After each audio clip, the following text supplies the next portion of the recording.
33 कोटी देवांगण आमंत्रण या घटावरती विराजमान झालेले आहे. कारण का ज्या ज्या काळी दैत्य मारले या काळी माय भवानीचे अवतार झाले आणि तसे तसे तिला नाव पडले. पण गावाला गाव जाता खंड्यावरती हात ठेवता साड्यावरती मुख ठेवता श्रीनमन बोलायचे गेले पाहिजे महाराज.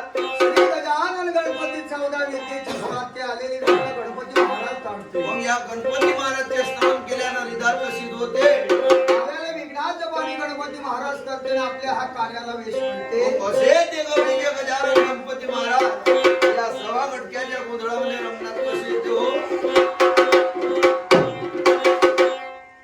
अनगणिरा तुझे मनात